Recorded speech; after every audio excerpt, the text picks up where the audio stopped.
Willkommen zum Trainingsmodul Umgang mit Malware. Nach Abschluss dieser Einheit weißt du, was Malware ist, welche Gefahr durch Malware entsteht und welche Konsequenzen erfolgreiche Malware-Attacken haben. Außerdem weißt du, wie du dich richtig bei dem Verdacht von Malware-Attacken verhältst und warum das richtige Verhalten wichtig ist. Zudem kannst du weitere Maßnahmen ergreifen, um dich, deine Patientinnen und Patienten und das Krankenhaus zu schützen. Die Gefahren durch falsches IT-Sicherheitsverhalten sind sehr hoch und können dazu führen, dass die Versorgung eingestellt werden muss oder sensible Daten veröffentlicht werden. Deswegen ist es wichtig, dass du deine Patientinnen und Patienten schützen kannst. Die Inhalte aus diesem Training werden dir dabei helfen, Kompetenzen aufzubauen, um deine Patientinnen und Patienten und ihre Privatsphäre zu schützen. Es ist Montagmorgen und du bist nach einem freien Wochenende wieder in deinem Büro, um mit der Arbeitswoche zu starten. Wie jeden Morgen überprüfst du zunächst dein E-Mail-Postfach. Unter den Newslettern und E-Mails siehst du eine Nachricht einer Chefärztin aus der Chirurgie, die eine Excel-Tabelle und einen Link zu einer PowerPoint-Präsentation beinhaltet. Du bist verwundert.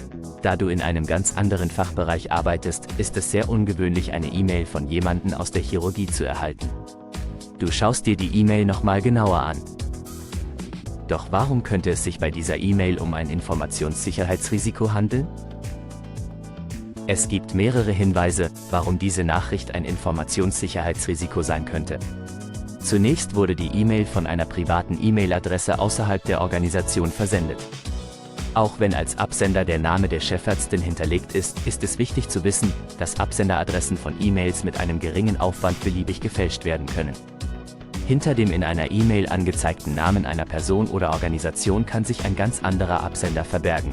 Dies ist üblicherweise bei illegalen Aktivitäten der Fall, wie Spam-Versand oder bei dem Versuch, einen Computer mit Schadsoftware zu infizieren. Außerdem beginnt die Adresse des Links nicht mit HTTPS. Wenn du eine Webseite besuchst und sie mit HTTPS beginnt, bedeutet das, dass die Daten, die du sendest, wie Login-Informationen oder private Nachrichten, sicher vor neugierigen Blicken geschützt sind. Eine Webseite, die nicht mit HTTPS beginnt, kann die Gefahr bergen, dass unbefugte Dritte Zugriff auf deine Daten haben können. Und bei der Excel-Datei handelt es sich um eine XLSM-Datei. Eine Excel-Datei, die als XLSM abgespeichert ist, beinhaltet sogenannte Makros. Makros sind im Grunde genommen Skripte, die automatisierte Aufgaben ausführen können, wie das Ausführen von Befehlen, das Manipulieren von Daten oder das Öffnen von Dateien. Diese Flexibilität kann von Angreifern ausgenutzt werden, indem sie schädlichen Code in Makros einbetten. Wenn ein Benutzer dann aufgefordert wird, Makros zu aktivieren, um den Inhalt einer Datei anzuzeigen oder eine bestimmte Funktion auszuführen, kann der Computer mit Schadsoftware infiziert werden. Diese Hinweise könnten darauf hindeuten, dass die E-Mail mit Malware infiziert ist. Aber was ist Malware überhaupt? Unter Malware, die auch als Schadfunktion, Schadprogramm oder Schadsoftware bezeichnet wird, versteht man eine Software, die mit dem Ziel entwickelt wurde, unerwünschte und meist schädliche Funktionen auf einem IT-System auszuführen. Dabei kann Malware auf ganz viele unterschiedliche Weisen verbreitet werden. So kann sie sich in Dateianhängen, beispielsweise in personalisierten E-Mails befinden, wie die, die du hier gesehen hast, oder aber auch auf Dateien, die du auf unsicheren Webseiten im Internet herunterladen kannst. Doch warum ist Malware genau gefährlich? Malware kann ganz unterschiedliche Ziele verfolgen.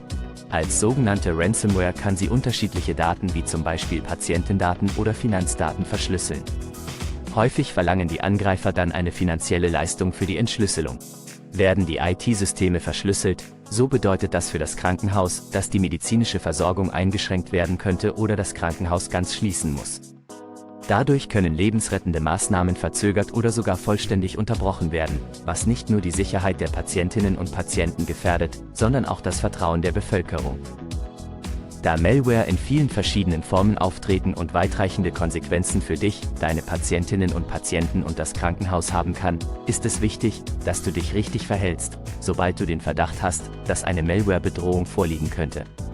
Als ersten Schritt ist es notwendig, dass du dich vergewisserst, dass keine Gefahr vorliegt, indem du die Echtheit der Nachricht und die Identität des Absenders überprüfst. Um die Echtheit der Nachricht und die Identität des Absenders zu überprüfen, kannst du wie folgt vorgehen. Bevor du die E-Mail öffnest, kannst du bereits die E-Mail-Adresse des Absenders überprüfen. Dafür kannst du mit der Maus über den angezeigten Namen fahren.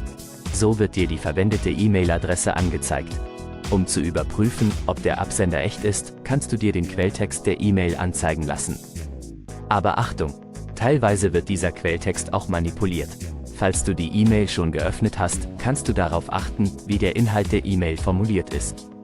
Wenn Ärztinnen und Ärzte zum Beispiel in E-Mails eher siezen und du eine E-Mail erhältst, die dir zu unförmlich erscheint, könnte das ein erstes Zeichen dafür sein, dass sich ein Dritter als deine Kollegin oder dein Kollege ausgibt.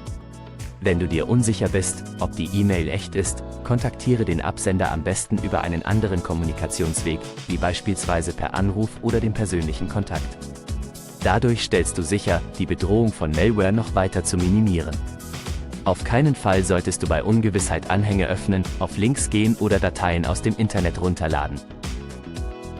Tatsächlich hat die Überprüfung der E-Mail ergeben, dass es sich bei der Nachricht um einen Versuch des Einschleusens von Malware gehandelt hat. Häufig erhält nicht nur eine Person im Krankenhaus eine solche E-Mail.